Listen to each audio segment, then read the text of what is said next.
Minha mencionei no parlamento também, do salão de publicação de budget também, e bem aqui, sempre estabelecer aumento ou redução, agora que no saco o preço basta no último lunes, não, e agora foi bastante tempo nós estamos com subida trove, pero o qual nós estamos agora que está com tem aumento que está regardar fees nan que banco nan ta charge e gasoline stations na acabei mencionando no parlamento que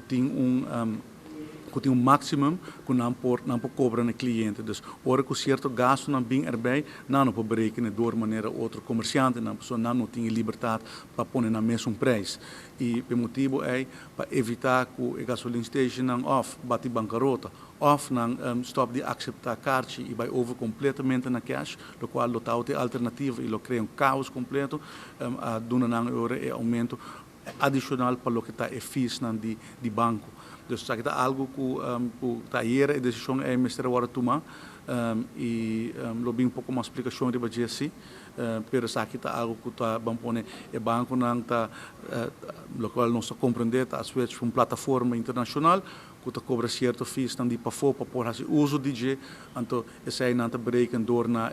usuário não, pero em caso de outra empresa não por ora não gasto subir não por hisa não preço, pero a gasoline station não tem liberdade